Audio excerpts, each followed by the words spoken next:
इंसान जो कंहिं भी कम जे अंदर कामयाब थियण जो अहम राज इहो आ त जॾहिं भी कंहिं मक़सद कंहिं कम जो इरादो रखो त उन्हीअ खे अव्वल त आख़िर जांचियो, उन जी पूरी मालूमात हासिल करियो। जॾहिं मुतमइन थी वञो त ही कम आऊं करे सघां थो, अल्लाह खां दुआ घुरी पोइ उन्हीअ कम में हथ विझो। इंसान थोड़ा पैसा अची विया, कंहिंजे सलाह मशवरे ते को कारोबार करे वेठो, जॾहिं 2-3 ॾींहं गुज़रिया कामयाब न थियो, हमरा सोचियो त ही कम मूंखां न थींदो, वरी ॿिए कम जे तरफ़ वधियो। जॾहिं उन्हीअ कम में भी कामयाब न थियो त टिएं कम जे तरफ़ वधियो। इन तरीक़े सां इंसान हिकिड़ा कम छॾे ॿियनि कमनि में हलियो वेंदो आ ऐं जॾहिं इन्ही तरीक़े सां 5-8 कम चेंज कंदो आ त पोइ उन्हीअ पहिरीं कम जो जेको भी तजर्बो हूंदो आ उहो भी बाज़ औक़ात ज़हन मां निकिरी वेंदो आ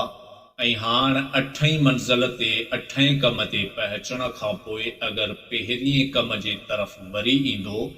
त उन्हीअ खे उहो पहिरियों कम नए सिरे सिखणो पवंदो। त सभ खां ज़रूरी आ को भी कम करियो उन्हीअ जे कामयाबीअ जे लाइ पाण जे इरादे खे एॾो त पुख़्तो रखो जो विच में पहाड़ अची वञनि उहे तव्हां जे मक़सद जे मुक़ाबिले में का शइ न लॻनि ऐं तव्हां जे मक़सद जे विच में माण्हुनि जूं तनक़ीदूं अचनि, माण्हुनि जूं ग़लति ॻाल्हियूं अचनि, जेके भी रुकावटूं अचनि उहे तव्हां जे मक़सद जे अॻियां बिल्कुलु कुझु भी महसूस न थियण खपनि। अगर तव्हां मक़सद में हलंदे इन्हनि विच वारी रुकावटुनि खे हटाइण जी कोशिश कंदा त तव्हां पंहिंजे मक़सद खां हटी वेंदा। पोइ तव्हां उन्हनि माण्हुनि सां ई उन्हीअ बहस मुबाहिसे में मसरूफ़ थी वेंदा। उन्हनि खे दलील ॾींदे ॾींदे तव्हां पंहिंजे मक़सद खे विसारे वेही रहंदा।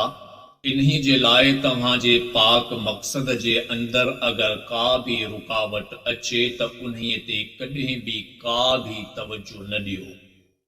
पंहिंजे मक़सद जे तरफ़ वधंदा रहो, अल्लाह खां दुआ घुरंदा रहो। उहो ॾींहुं ज़रूर ईंदो जो तव्हां पंहिंजे मक़सद में कामयाब थींदा ऐं सभ खां अज़ीम मक़सद अगर मुसलमान जो हुअण घुर्जे त उहो अल्लाह खे राज़ी करण जो मक़सद हुजे, अल्लाह जे महबूब खे राज़ी करण जो मक़सद हुजे, अल्लाह जी मुक़द्दस चीज़ुनि जे अदब रखण जो मक़सद हुजे ऐं जेके भी इस्लाम जूं तव्हां असां जे मथां लाज़िम कयल ॻाल्हियूं आहिनि पहिरीं उन्हनि खे मुकमिल करण जो मक़सद रखिजे ऐं उन्ही खां पोइ पंहिंजी ज़िंदगीअ जे मसाइल, पंहिंजी ज़िंदगीअ जे आसाइश, पंहिंजी ज़िंदगीअ जे आसानी जे लाइ जिदोजहद कजे। लेकिन उन्ही में इहो न थिए त हिकु कम छॾे ॿिए तरफ़ वधिजे, ॿियो कम छॾे टिएं तरफ़ वधिजे। इहा नाकाम माण्हुनि जी निशानी आहे। अगर उन्ही रुकावट खे हटाइण तव्हां जे मथां बेहद ज़रूरी हुजे त पंहिंजी तवज्जो जो कुझु हिस्सो उन्ही ते लॻाए करे पंहिंजी अक़लमंदीअ सां उन्ही रुकावट खे हल कजे। अगर उहा तनक़ीद, उहा रुकावट अवामी हुजे, आम तौर ते हुजे त उन्ही ते बिल्कुल भी तवज्जो न ॾियो ऐं याद रखो जॾहिं भी को मक़सद, को टारगेट, को इरादो हुजे त सभ खां पहिरीं इन ॻाल्हि जो गौर फ़िक्र करणो आहे त मुंहिंजे हिन मक़सद, हिन इरादे में अल्लाह जी नाराज़गी शामिल न हुजे, अल्लाह जे महबूब जो रुसण शामिल न हुजे, अल्लाह जे कंहिं भी हुक्म जी नाफरमानी न हुजे ऐं पोइ उन्ही मक़सद जे तरफ़